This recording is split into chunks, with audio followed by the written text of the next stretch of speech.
about the program of today. We are going to have first a small introduction from me, and then as soon as possible I pass it on to Craig. And the first part is a presentation of him, then an interactive part, and then is going to be a Q&A part. So during the first parts, unless Craig is just putting in the air an open question, please take notes of your questions. You can write it in the chat, and we will go back to those questions all at the end of the session when it's going to be the Q&A. Otherwise, just have fun and enjoy, and you can be as much active and interactive as you want. So I would like to say some words of the 3C project as well. Is a European education project, is funded by the Erasmus Plus program of the European Union. So on this way, I would like to thank that they invest in Circus actually, and that they support our work. And yeah, like this, we can have this webinar and you can enjoy it for free, which is great, I think. And we plan in the near future other great webinars as well, hopefully conferences, once we can have personal contacts again. We invite you to look for more content also on the Facebook page, which is 3C Circus. You've already seen it because the event was communicated well as well. In some words of 3C project, is like the abbreviation 3C is standing for Circus, Competencies and Catalog, the 3 words, but it also refers to the 3 partners. We created this international collaboration. It's us, the Hungarian Juggling Association, Circo Tascabile from Italy, Lapo Botteri, you can see is also a participant here and a host, and Cirkeon from Czech Republic, Prague.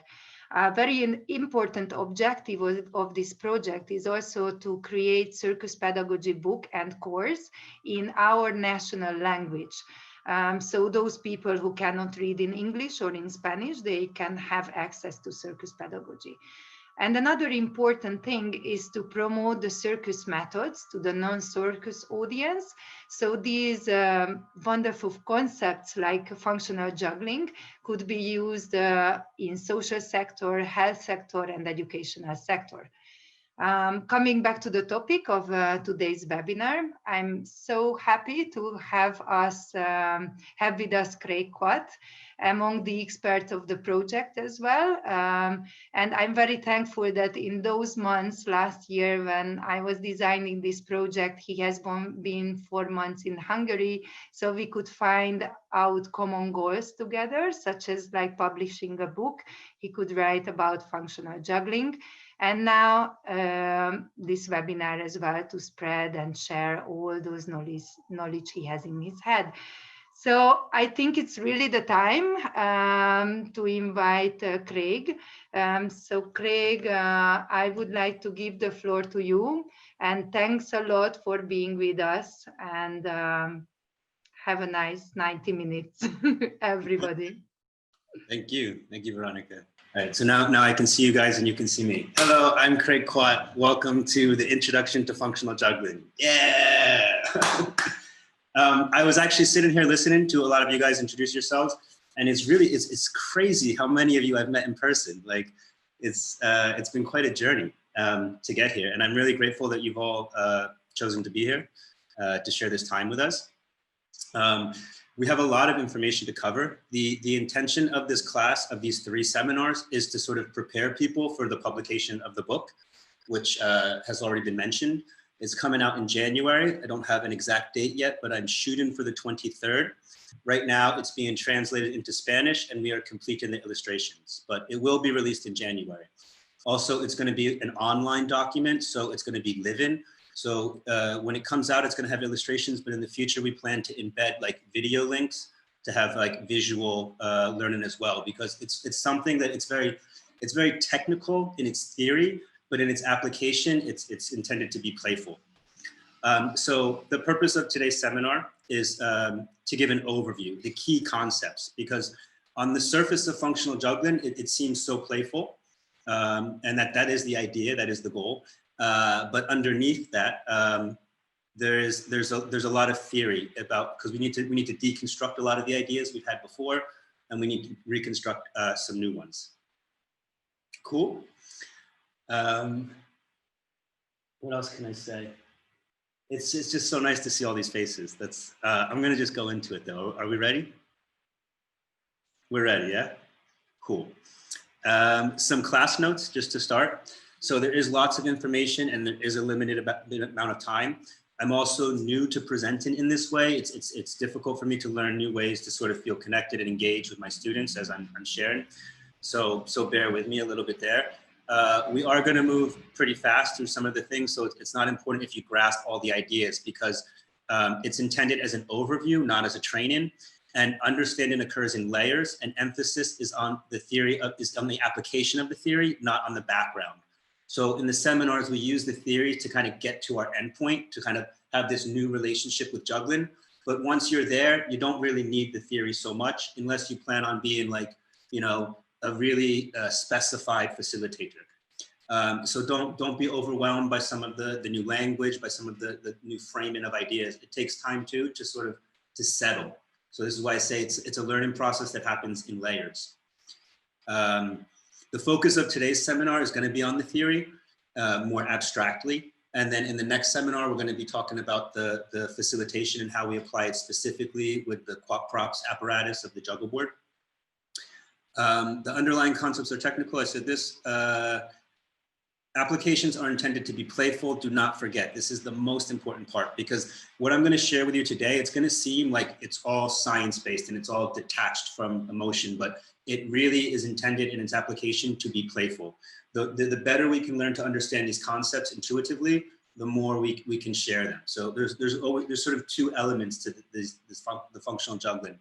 Is it has its you know, the theory that allows us to create the accessibility, and then the facilitation techniques that allows us to share it.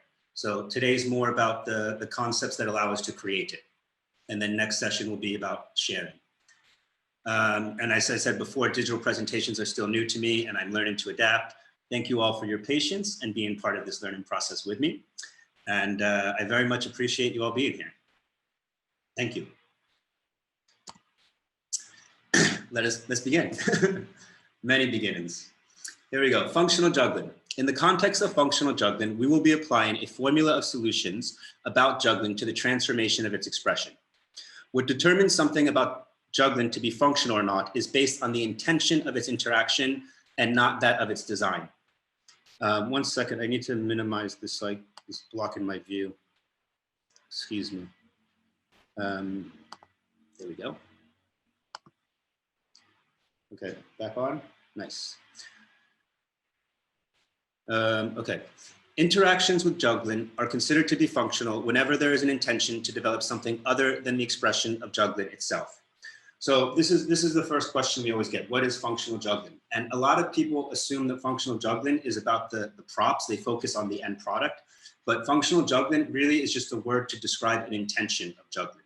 So a 3-ball tossing cascade can be functional or non-functional depending on what my intention is.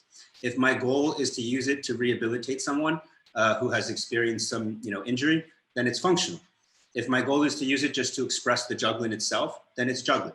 That's the only difference. They're both juggling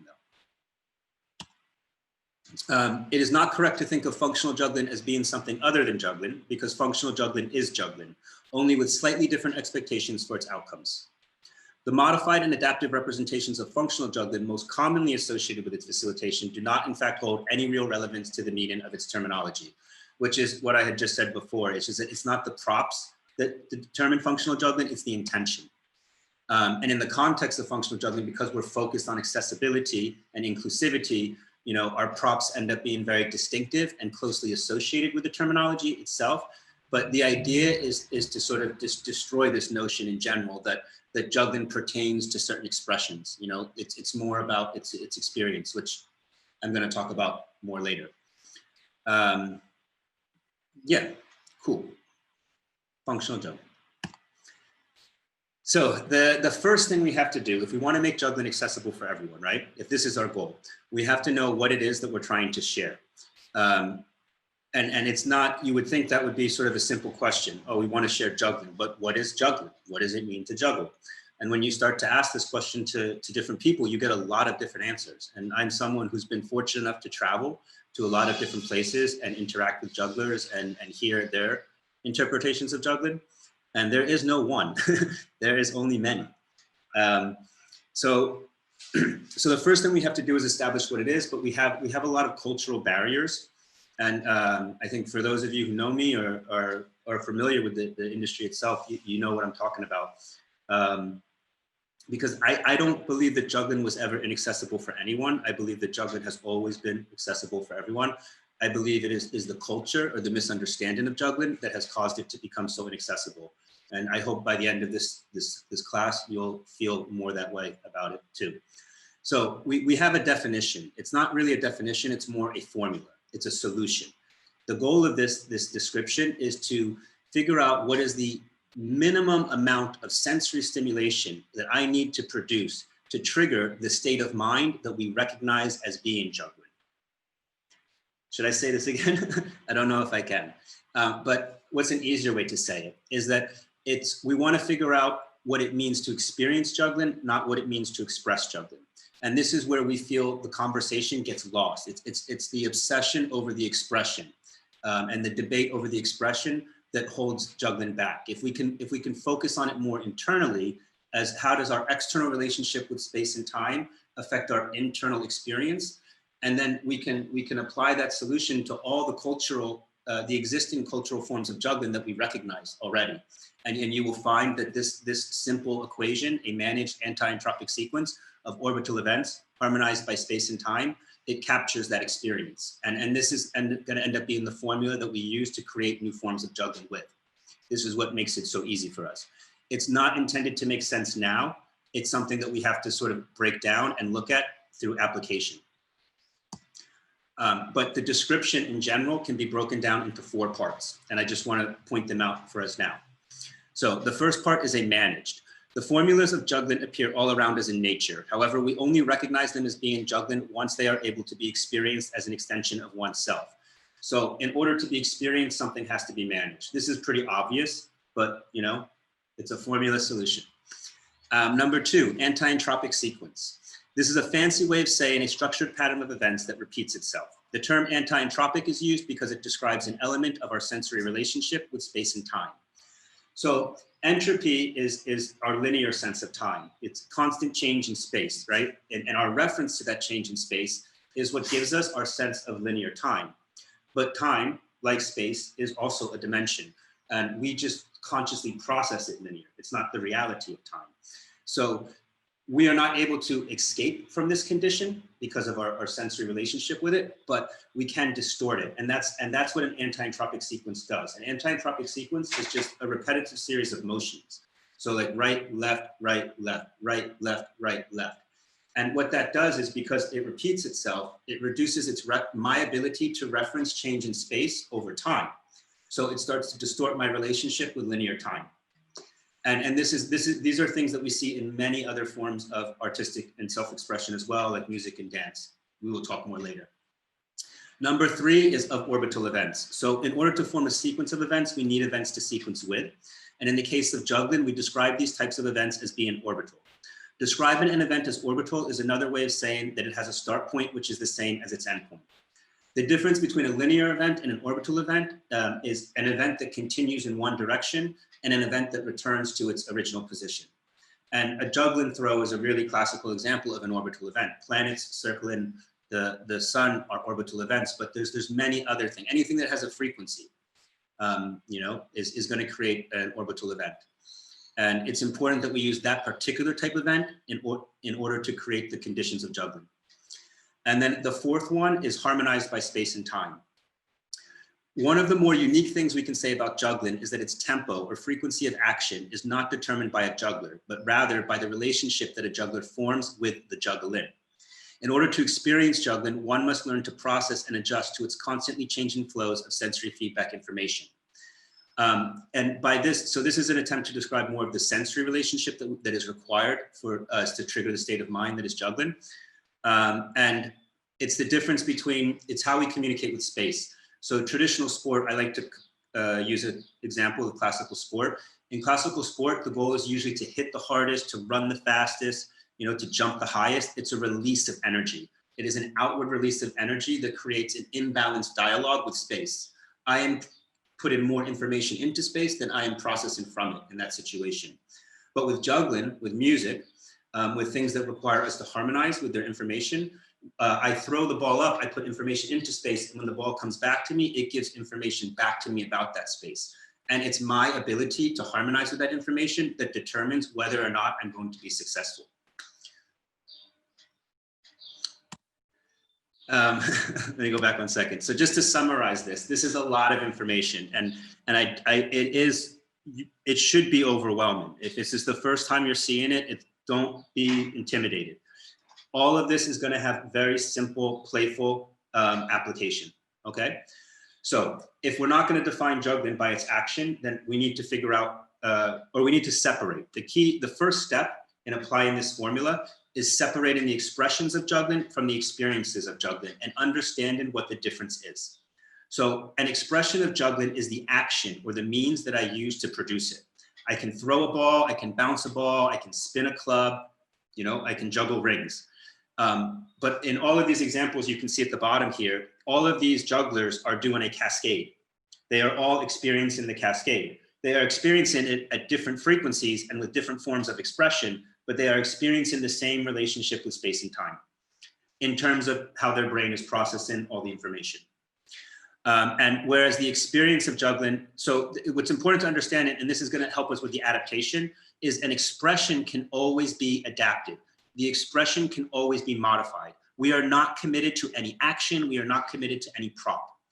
And whereas the experience is universal, and this is subject to change. This is unique to each individual. Global activation. So one of the things I am attempting to do with the book is I'm trying to simplify the conversation as well.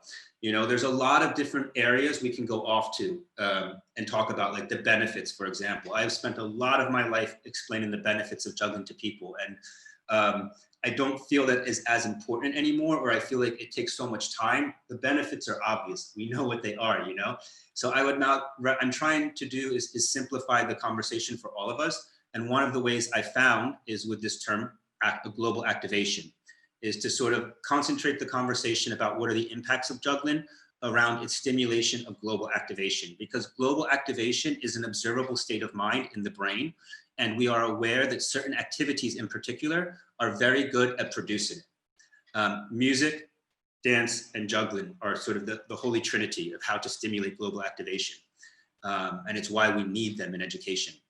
So just to read this slide for you to start with, juggling is a sensory activity which involves the mild distortion of our relationship with space and time. This subtle change to stimulation may seem small on the surface, but underneath it has a profound effect on the way that we are able to interact with and process information.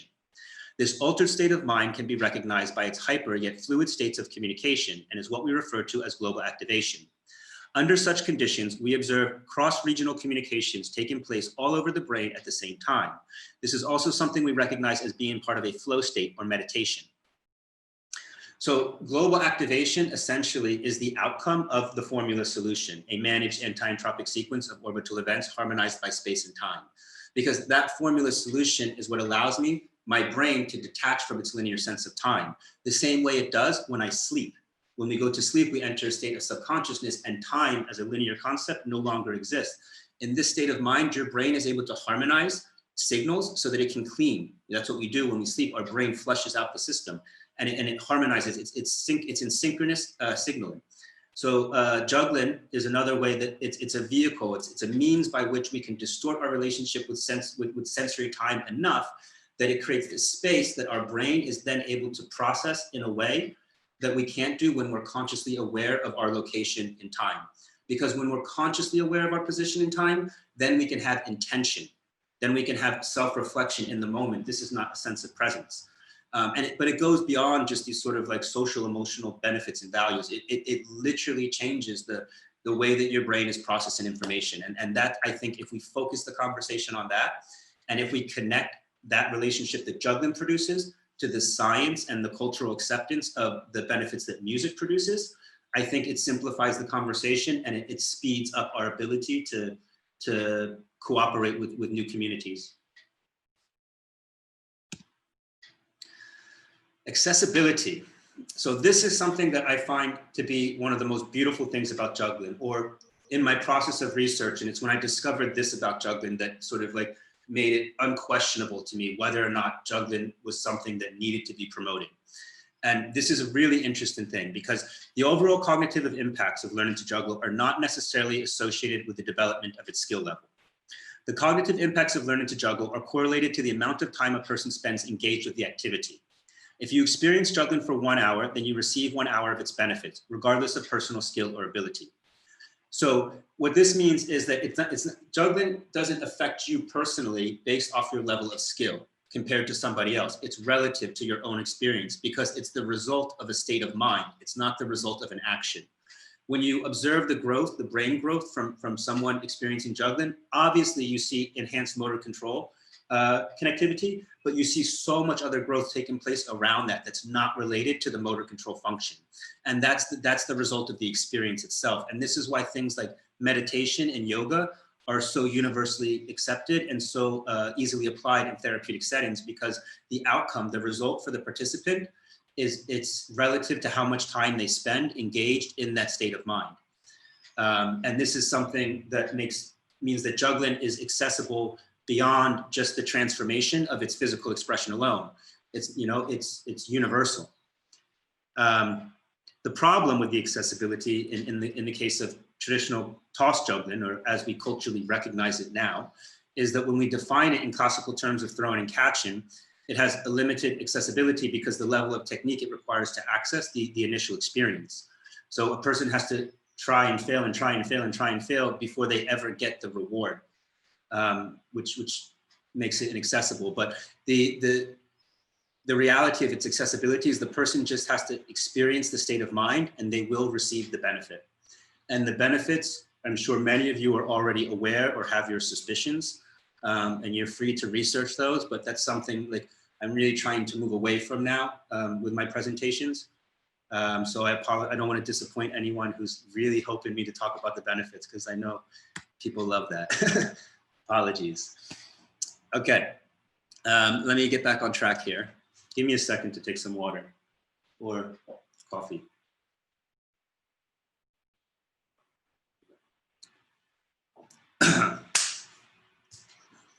Accessibility. Okay. So, as I said at the beginning, juggling has always been accessible for everyone. It was never inaccessible. We made it inaccessible. When it comes to the misappropriation of learning models in classical juggling education, there are primarily 3 pillars of inaccessibility.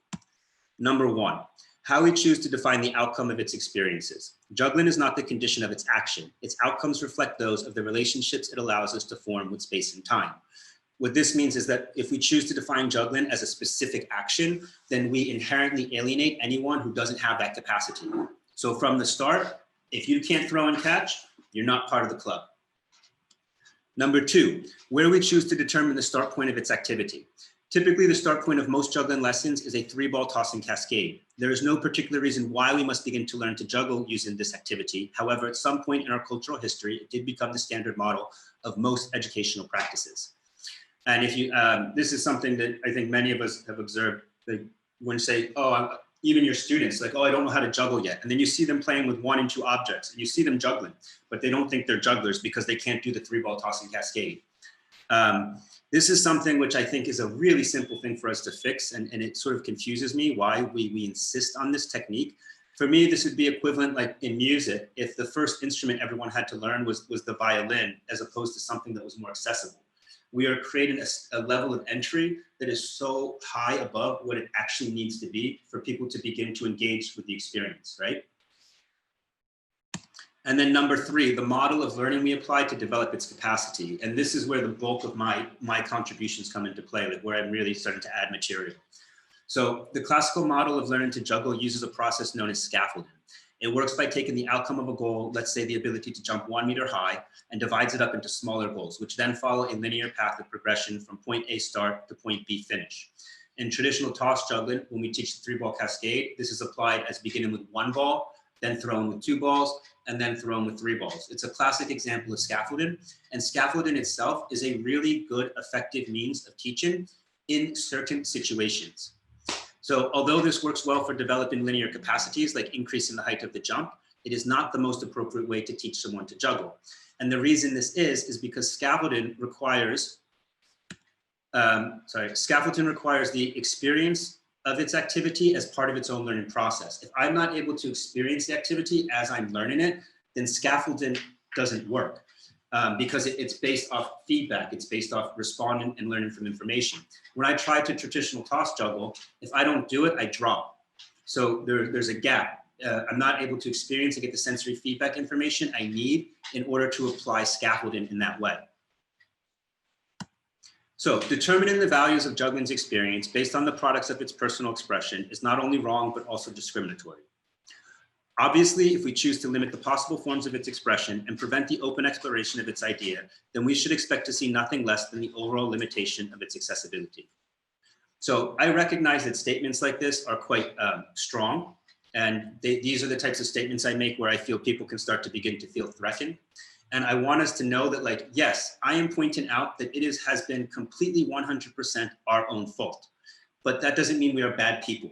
We can change. But it is also important that when something isn't working, that we use the language that we need to explain that to people. So I feel very strongly that it is within our means to make juggling accessible for everyone because it was in our means to make it inaccessible. So linear scaffolding, as I said before, is a model of learning which requires the experience of its own activity as part of the learning process. And this is how it would traditionally apply. You take step by step by step. In this learning model, there's constant application, and then there's a break, and then there's application. Break, application, like try this trick. Okay, you did that, now try the next one. Now try this one. It's not a constant flow of experience, which is, so the learning process is actually interrupted, it's fragmented. There's learning, there's no learning. There's learning, there's no learning. Which makes it's an efficient means, but it's for me, it's quite slow. So I like to come up with an alternative. Or the key thing with scaffolding here, I keep jumping. The key thing with scaffolding here, why it's not a good model for learning to teach juggling, is because it lacks the experience. And I have some examples of that, like some really classic examples that I'm losing track of my slides here. Okay, I'll get to that. Okay, so first, experiential learning. It's really important that we're able to experience the sensation of juggling as we're learning to do it, because of that fourth condition of the formula, harmonizing the space and time. We are not able to experience juggling until we can learn to harmonize with our sensory information. So if every time I try, I drop the ball, I'm not getting sensory feedback, I'm not actually learning. So the people who actually learn to juggle using the classical method, they either had the capacity already or they had the willpower, the determination, which is another form of capacity. So it's only been accessible to people who were predisposed in this style of learning. There's only one way to structure the experience. So that, yeah, so you can't, there's no in between with toss juggling. You juggle or you don't. And this is something that sounds like a strange learning condition, but is really common in many other activities that are way more accessible than juggling. Not being able to experience something as part of its own learning process certainly makes it more difficult to learn. However, juggling is not alone in this capacity. Exactly what I just said. So the other training examples, we use these all the times. And I think this is a great way if you're ever having trouble trying to explain to someone why like functional juggling is important and how it has the potential to transform our industry.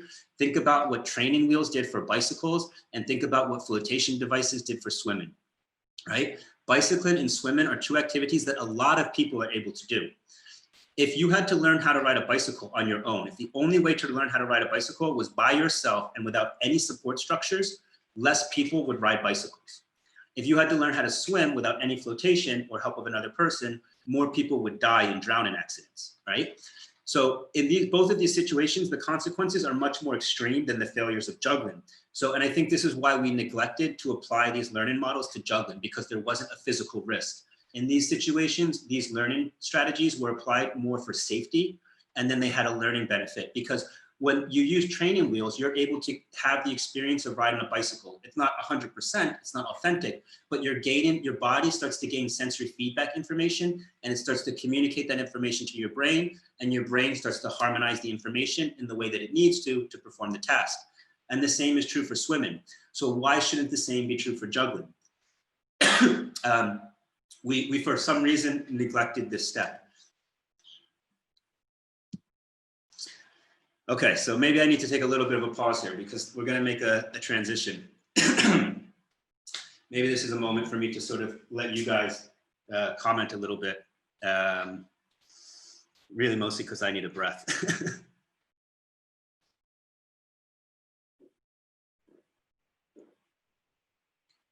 Okay, that's the base theory. This is the base theory. It's way, way deeper than this. There's so much more behind all these ideas, but I'm trying to give sort of the overview.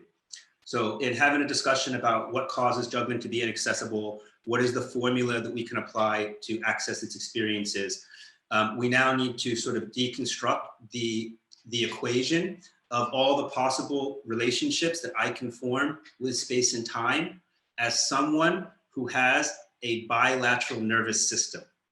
So a bilateral nervous system means that there's two halves of our body, and we have two halves of our brain, a right side and a left side, which is each responsible for controlling the other side of the body's movements. It's also the one that receives information from that side as well. So each of these sides can operate independently, but in order for me to move through space as a single object, they need to communicate. And they do this through something called the corpus callosum. We don't need to know the neuroscience behind it, is more the relationships that it causes. So because of the structure to my body, there's always I can only ever process information as being either left-sided, right-sided, no-sided, or both-sided. No matter what relationship I form with space, it's always going to be one of those combinations.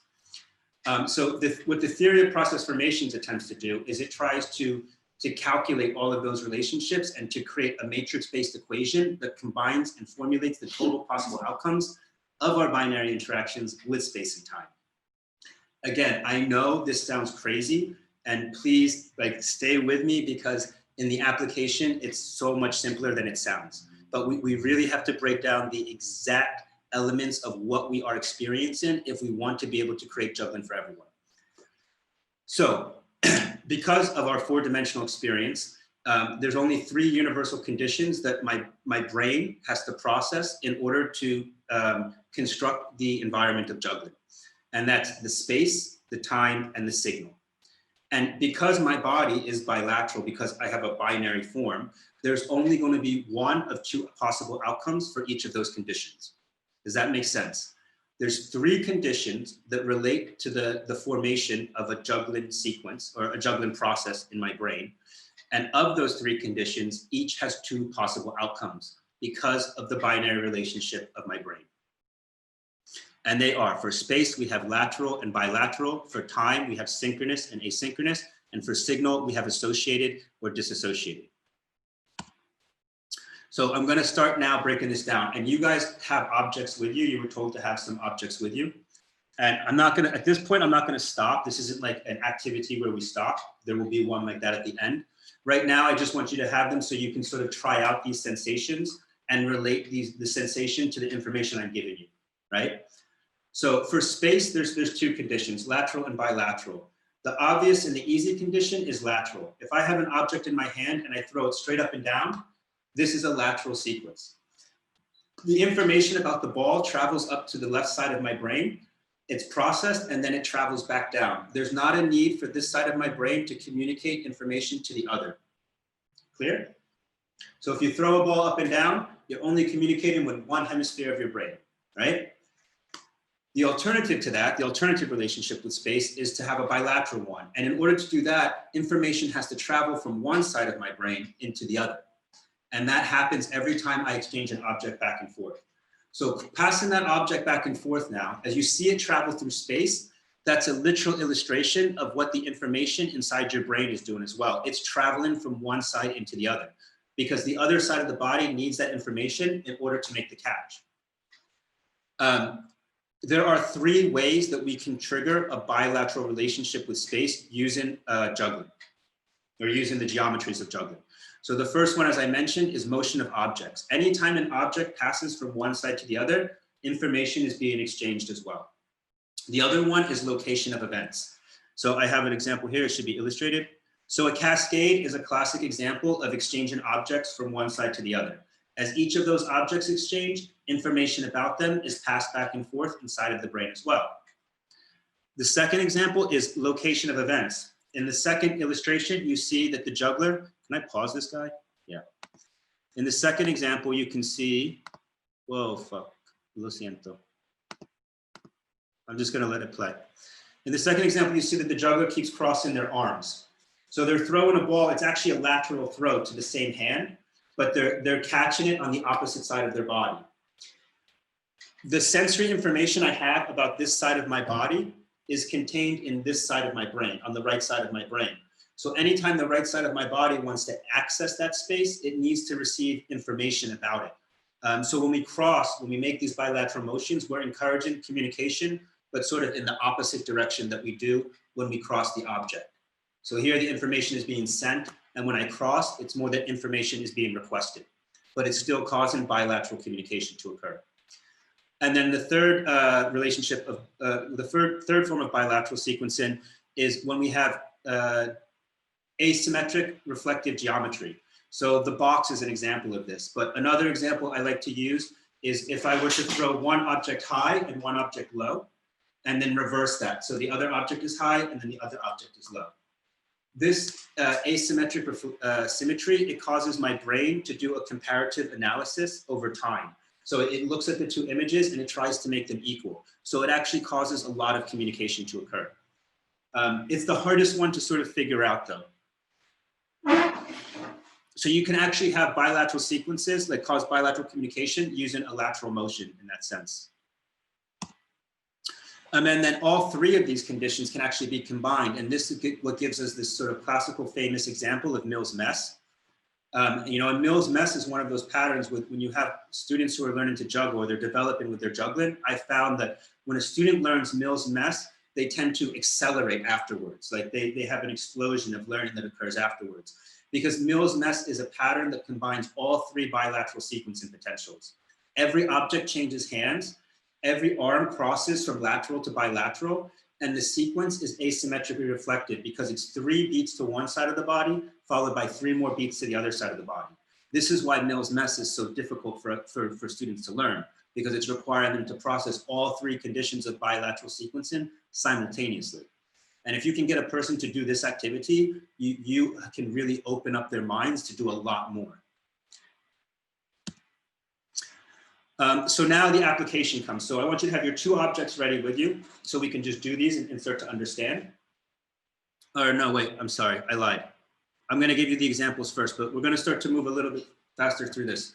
It's very repetitive, this part, when we talk about the elements. So we have to really understand what it means. I talked about space. No, okay. Oh, I'm sorry. Now I'm talking about time. So for time, we have synchronous versus asynchronous. So synchronous is really obvious. It's when we do 2 motions at the same time.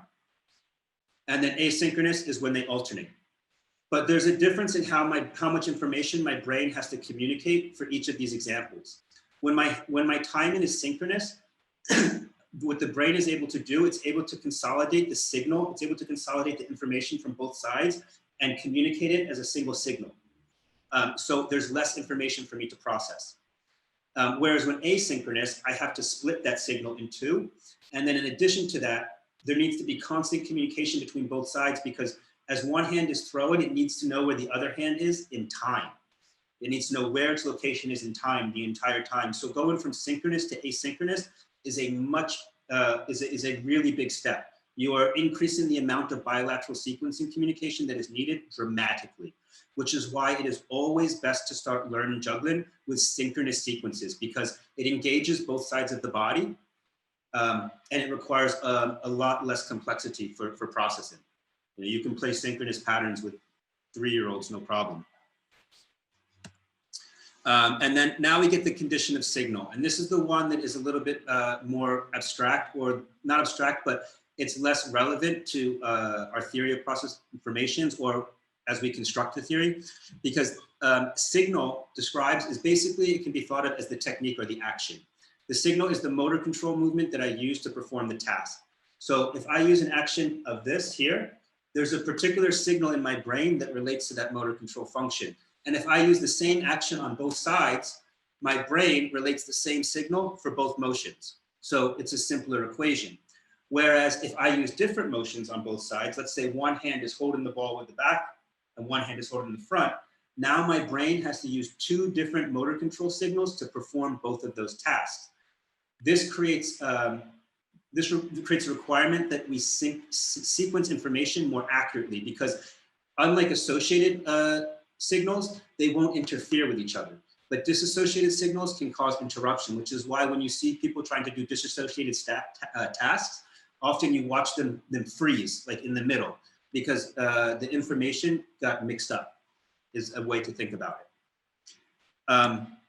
When we are doing functional juggling, when we're focused on developing capacities of juggling, we're really focused just on the associated formations, because changing whether a formation is associated or dissociated doesn't actually change its sequence. What determines the sequence is the relationship with space and time.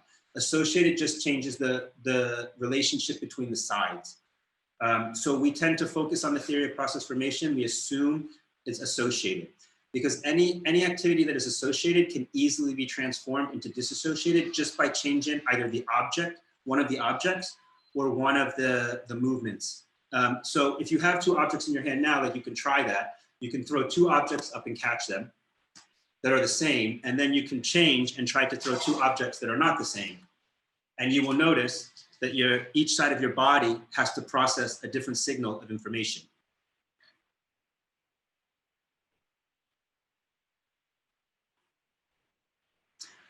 Dissociated formations are also something we consider to be like way above what is sort of expected from high functioning people in society. So it's another reason why we don't really focus on them so much with functional juggling. I find that people who have developed a capacity for dissociated formations, that you can work with them in much different settings. You don't need to be working with them on juggle boards and things like that. They're capable of doing different things. So it's a different approach with people who are dissociated, who can manage dissociation. Okay, so now we need to put together this theory. So as I said, the signal is not something we're going to focus on now, because it's something that can easily be adapted and transformed. We're just focused on the conditions of space and time and what equations those produce for us. So for space, I know I can have lateral and bilateral. For time, I know I can have synchronous and asynchronous. The first combination I get is synchronous lateral. And the second combination I get is synchronous bilateral, asynchronous lateral, and asynchronous bilateral. I use the color here to show like which condition requires more or less bilateral sequencing. So blue is less communication bilaterally, and red is more communication bilaterally. Obviously, the more red, obviously the more difficult. What's interesting is asynchronous bilateral, which happens to be the most complex sequence of all of these formations, is also what we recognize as being a 3-ball toss-in cascade. So out of all the sequences we have, the 4 relationships we can form with space and time here, the one that is the most challenging is the one that we decided should be the first skill that everybody learns. It starts to become less and less surprising why juggling is so inaccessible. And here are examples, and these examples we can try now. So synchronous lateral is 4-ball columns. But what I want us to think about now is not just making the throw, but think about how each ball represents a piece of information. And think about how your body and your brain is related to that information. Each ball goes up on its own side. They don't need to communicate about space. They only need to communicate about time. This is why synchronous lateral activities should be the first trick, the first juggling sequence that anyone should learn. I can relate this to baby, early childhood development. If you watch a child who's just learning to sit up before they learn to crawl when they're on all fours, they will not use asynchronous motion. They will initiate by rocking back and forth, because this is the simpler communication sequence for the brain. it has the least amount of interference. So for me, if you're starting with anything other than synchronous lateral, you're not starting at the beginning. That's how I feel. The next one is asynchronous lateral. So you can try this as well. So as one goes up, now one comes down. And you can feel the communication. Try to be aware of how your brain, try to think about how your brain is processing the difference. You have to think about a lot more things in this situation. And then synchronous bilateral. The classic example of this with toss juggling is to do what we call wimpies, which is to cross the balls in the air. But it works the same if I cross my hands underneath. So if I catch crossed, it works the same. Because it's triggering the bilateral sequence. The objects are changing hands and my body's changing sides. So you can have them cross in the air or you can have them do this. And then the fourth relationship is asynchronous bilateral, which, as we said, is the 3-ball tossing cascade. So those are the 4 possible relationships that I can form with space and time, not including dissociated. So to make any of these dissociated, you just have to change the motion of one hand. So for the first example, synchronous lateral, if one hand was juggling balls and the other hand was juggling clubs, now it's dissociated synchronous lateral. And in the asynchronous lateral example, if one hand is juggling balls and the other one's juggling chainsaws, now it's dissociated. What's important to understand about these relationships is that they do not apply to my hands. They apply to the relationship of information between my brain, which means I don't need to use any specific part of my body to trigger this stimulation. I could equally produce the same stimulation using my legs, my elbows. All I need is one body movement from either side of my body. They don't have to be the same. So if you're working with someone who doesn't have arms, use their legs. If you're working with someone who can't throw, any sort of interaction with space that's going to trigger any of these 4 relationships will produce a state of juggling, will produce a sensation of juggling for someone. And here's a look at the theory of process formation. It's an entirety. This is an illustration I'm developing to try to add some sort of visual aids. So on the left side, I added sort of images, like different icons to try to simplify the equations for you. And if you see here, there's the 4 on top are associated and the 4 on the bottom are dissociated.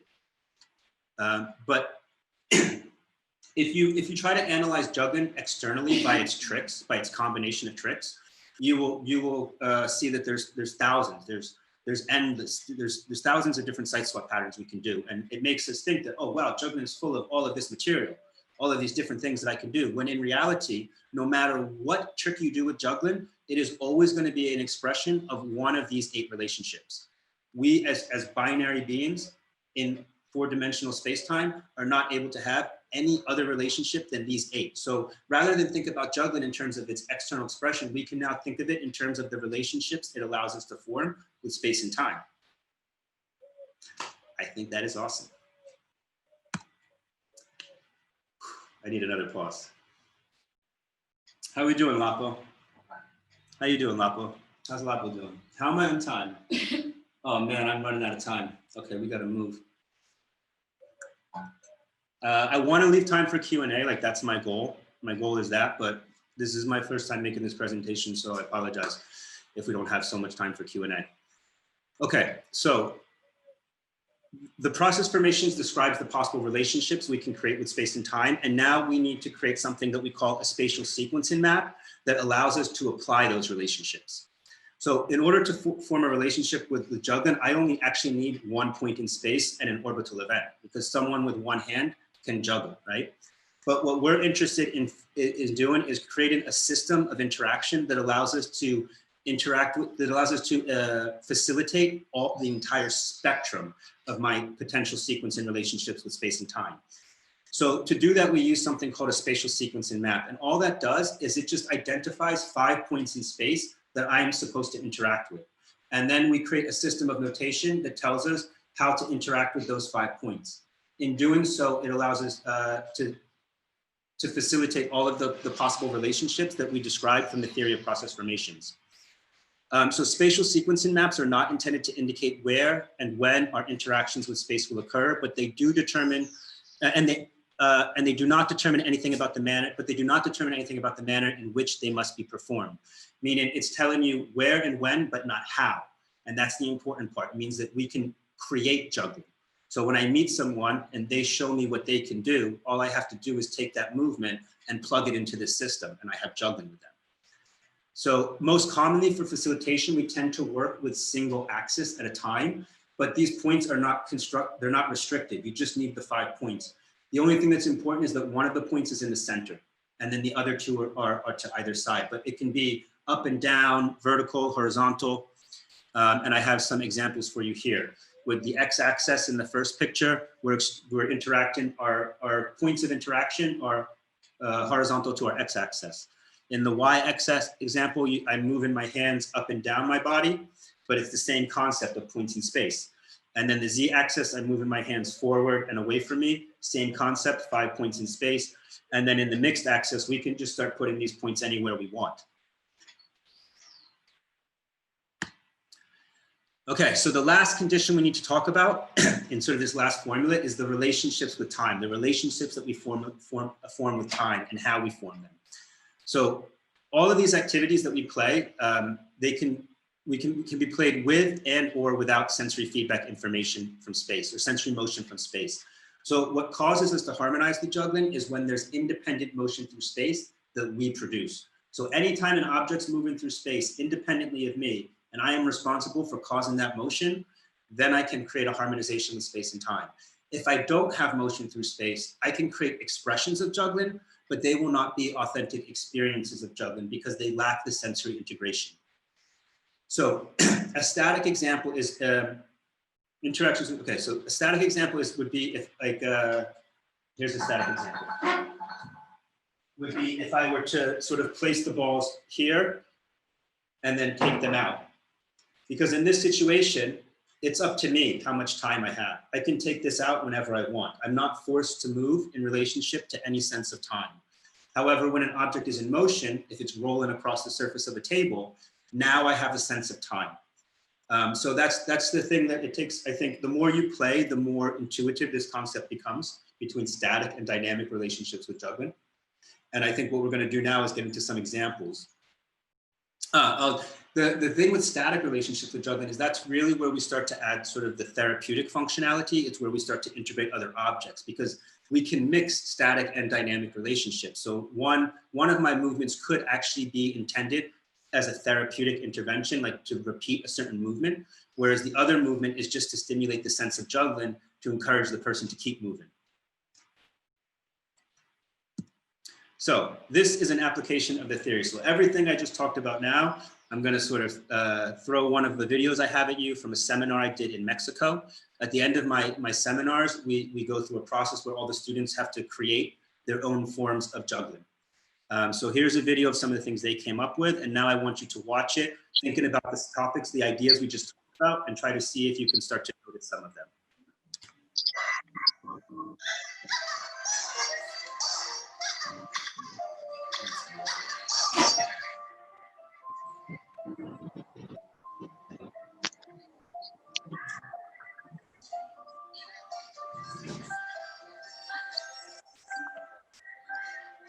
Start with you more.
Nice video. So everything you saw there in this video, the participants, they created it using the formulas and theories that I just described for you here. They also are applying facilitation techniques, which we're going to speak about more in the next seminar. But the idea now is that we can use these formulas to stimulate juggling. And then we have the opportunity now to ask ourselves what our intention or the outcome of that experience is going to be, because we're able to integrate and transform so much, which allows us to make it accessible for people who need it, but it also allows us to intentionally design activity that can be beneficial to cross-disciplinary industries as well. We are gaining a lot of attention. We are having a lot of work and collaborations with institutions outside of circus and outside of juggling. And the ability to transform it is what allows us to do that. So I think I'm getting a little bit nervous about the time because I want us to be able to play. So I have some more examples here to make it more. So the next one I have, I'm screen share, yeah? I'm going to share another example with you. So this was a 5-point spatial sequencing map and application. So I have 5 points in space, and I interact with each of them in different combinations over time. So right now the juggle board is placed on an inclined plane, so the balls roll back to me. But for facilitation, it would be flat, and I would be exchanging these balls with another person. What you're observing now is something we call the primary composition. This is a sequence, it's a choreography that I designed with the intention to get the person up to the point of sequencing asynchronous bilateral with all 3 sequencing conditions that I described earlier. So Mills-Moss. The intention of this composition is to derive at a conclusion where the person is able to process Mills' mess. And we do this in a matter of 10 or 12 minutes if the person isn't inhibited by other things. People who never juggled before, they spend 10 minutes and they're doing 5-ball Mills' mess on the juggle board. Because juggling is actually is natural. It's a natural experience for us to have. So that's the example there. And then another more functional application, where we'll get into the terminology of functional juggling now, is when we start to see things like this. So here I've replaced the balls now with cups of water. So instead of exchanging balls with another person, I'm pouring them a glass of water and then they're pouring me one bath. This is a static example. So there's no sense of motion through space that's causing us to move. But as a facilitator, what I'm doing is I'm harmonizing my movements with the participant, which triggers mirror neurons to activate, and socially it encourages them to want to copy me back. So this is I use social influence here to get them to move with me, but also I would have developed these compositions with them first using motion, using something that moved like a juggle board. So the participant already knows this dance with me, and we just replace the motor control function. This is something that's, it sort of seems playful and innocent on the surface, but when we talk about what other industries are trying to achieve, what other clinical industries are trying to achieve, and how this simple game, this simple activity allows us to exceed those expectations, I think it becomes more clear what we're doing. So the main goal of any clinical field that's trying to do rehabilitation is to do time on task and repetition. If you have an injury, if you have a disconnection with your nervous system, if anything is wrong with your body and you need to repair it, there's only one way to do that. You have to do the action. The person has to do the thing so they can build the connection. So the problem in most therapeutic sessions is not knowing what the solution is. They know what the person needs to do. It's coming up with activities that can engage them enough to get a lot of repetition in less time. The more repetition we get in less time, the more effective the treatment is considered. So in this situation with the cups, I'll play again. The person is getting repetition and time on task with the functional activity of pouring water, which is a life skill, which can allow someone to access employment even, or care for themselves. And they are getting, on average, 1 repetition per second as I'm doing asynchronous tempo. I'm also developing bilateral sequencing capacity in the same time because of the sequencing task. And I'm communicating with the person as well. This is an activity I'm able to do while making eye contact and having a conversation with the person, because it's very much like dance, it's very much like meditation. When you approach a clinical institute and you say, if you tell them, look, I'm a juggler, or I'm a circus artist, I'm a play therapist, whatever you call yourself, and you say, I can get 600 repetitions of whatever mechanical movement you want your participants to do in under 10 minutes. They're not going to believe you at first, but you can show them this and then they will understand. Because that's what you're doing. You're getting, or no, I'm sorry. 600 repetitions per every 10 minutes if you're doing 1 per second here. Back to here. So that was the cups of water example. Okay, and now is when I'm going to give you a couple more examples. I need about, I think, less than 10 more minutes, and then we're going to get into our activity. So you can see me now. So I guess now I want the camera to be just on me. So I have to do stop sharing or share. Good. So I have a juggle board, and I have my assistant with me here, Jael Rodriguez. Hola. And I'm going to sort of demonstrate for you a couple more examples, and then we're going to try to make some things in our surroundings. What was the other one I said? Solo social examples. Okay. So we have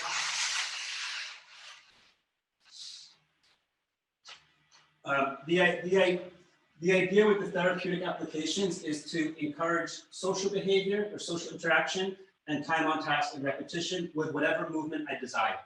So when we harmonize with space and time, right, it creates this impulse for us to want to move. And then we mirror this here.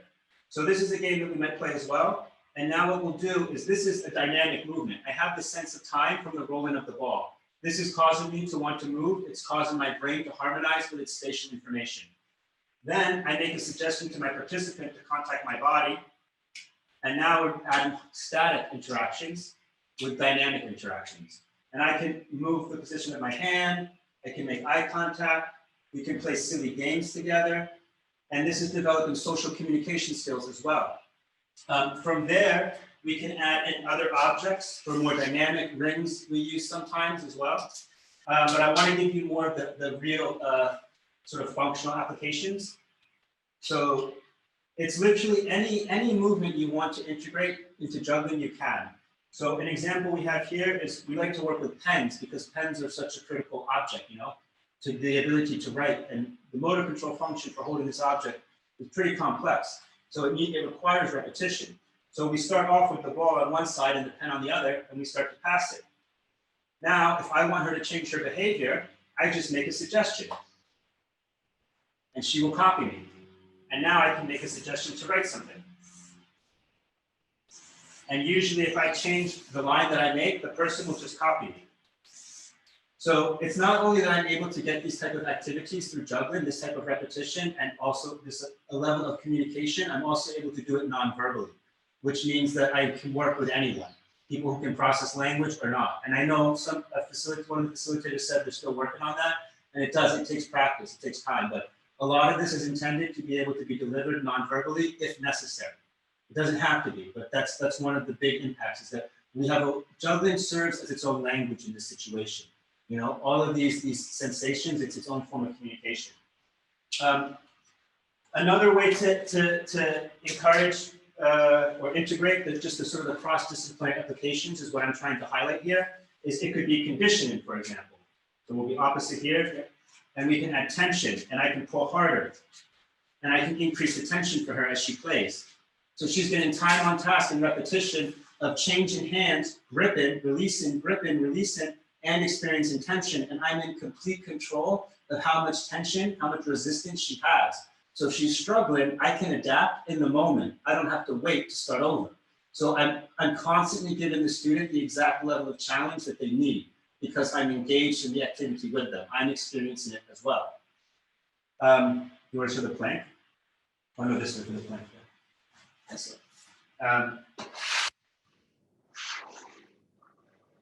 Thank you. So more recently, there's been a lot of people who've been contacting me about interest in integrating it into like physical sports training and conditioning. So this is like a classic example as well. So you can have them in a plank position, and now we can do it this way.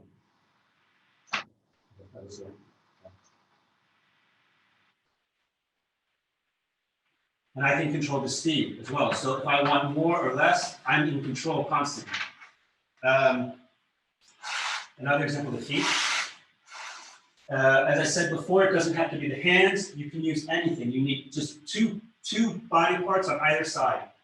One body part on either side to trigger the relationships of juggling. I'm sorry.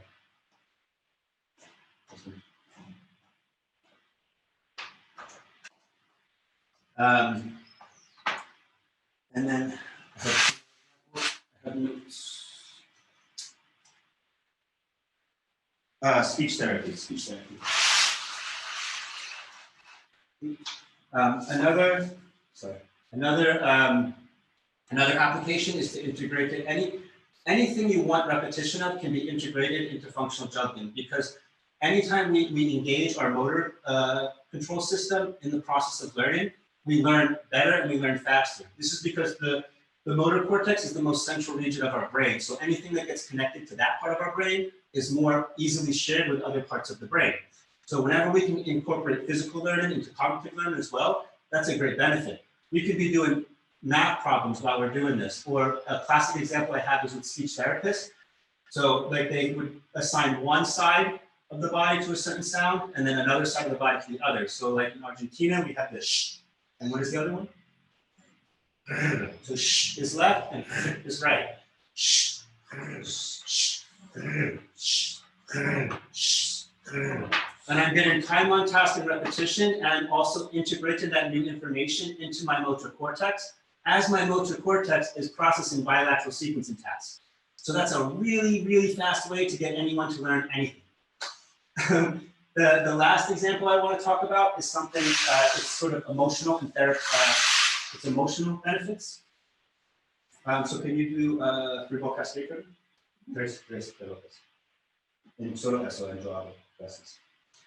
So there's a type of therapy that's called EMDR therapy, and it's the type of therapy where a person will follow a dot with their eye back and forth, and they'll tap on their body like this. This is to create an asynchronous bilateral frequency inside of their brain. There's a lot of science that shows when a person is engaged in that state of mind, it becomes a lot easier for them to process and speak and share their trauma. And then because they're having that positive stimulation as they're sharing that, they're able to restore the information in a more positive way. So if you have a chance to look at EMDR therapy or 3MDR therapy, it is exactly juggling on a lower level. And the results are huge. From my personal experiences, it triggers a state of mindfulness. It triggers a state of presence. The person is in a state of formula where they can't be in another place. So even if someone is experiencing trauma, just to be present sometimes is all they need, because they're so focused on the past or they're so afraid of the future. So by being able to make juggling so accessible this way, and even 5 balls, we're able to trigger the state of mind to help the person enter a state of flow, and also the person becomes more open and responsive to me and trusting as well. So these are sort of all the applications we have. Muchas gracias. Okay. So it is a lot of information going on here. What I wanted to do with all those examples is just to give you an idea of just all the possible directions we can go. Like, that is the idea here. It is not for there to be one solution for juggling. It is for there to be endless solutions of juggling. And it's not for there to be one application in one industry. It's for all of us to decide where and who we want to share with, and to just do it and not to let anything stop us anymore. So with those ideas, I think this class was not really designed to help you understand the exact formula. I wanted to sort of throw these ideas at you. And then if we could take 5 or 10 minutes now to play by ourselves and create things. And then if some of you can share those things that you create, then I can talk about how they fit into the process formations, right? And whether it's static or dynamic. We can start to share those examples and we can see. If you're not comfortable, if you don't want to make anything, you don't have to, but this is the interactive part. And I'm not sure how that works with the internet. So you guys feel comfortable to take some time? Real quick, let's do like 3 minutes. Any questions real quick? Short questions about creation only, because that's what we got to do. I think there was an important question asked by more people. If your PPT can be sent to the participants later on, shall we? Your PPE? Your presentation. The PPT file. you know, Yeah, the presentation file itself. Can we share with the participants after the workshop? Yeah, I mean, I plan on improving on it. This is my first time with it, and I want to add a lot more videos and make it more interactive. But yeah, you can have it. It's not finished. You can have it. Yeah, they couldn't take that fast, the notes, as you were telling about the topic. Yeah, for sure. We share with everyone now then, so you have the notes, and then in the future, we'll make another one. And this is material that's going to end up being part of an online course, like an online training course. So everyone feels comfortable with creating? Do you need any examples? Or maybe we can all start off with the most simplest. Because the thing is too, you don't need a juggle board to create this. Like that's the important thing to understand. It's about finding points in space and building synchronous lateral, asynchronous lateral, synchronous bilateral, and asynchronous bilateral. And then combining those four relationships as much as we can. You have the option to do this static, you know, like table juggling, just putting things up, picking things up and putting them down. Where you don't have the relationship with time, or you only need one source of motion. You need one source of motion to create the relationship with time. It has to be orbital, and then whatever other movement you want. If you're having trouble coming up with an idea, try to think of somebody you know who's not able to toss juggle, and think what you would now try to do with them, right? Think of someone you know who can't toss, they're not going to toss juggle in the classical way for whatever reason. And think, if they were with you right now, what would you try to do with them? I'm going to leave you guys for 5 minutes. Okay, so I think I got a pretty good look at everyone. So we have like 10 minutes left. I kind of managed it. I think the next time, Veronika, this is a 2-hour seminar. I tried to really reduce. I tried to bring this one down to as small as I could with all the different points. To give an overview. And again, if you're someone who hasn't worked, this is your first time experiencing the material, it's expected to not really be so clear. But the more you engage with it, and again, a lot of it too is intuitive. So if you listen to me and you've listened enough so that you can start to create, you don't need to listen to me anymore. You can listen to yourself now. But if you want to go in deeper, you can come back with us next month, and we're going to talk about the facilitation techniques, how we achieve that ability to use juggling as a communication tool, so that we can facilitate it with anyone.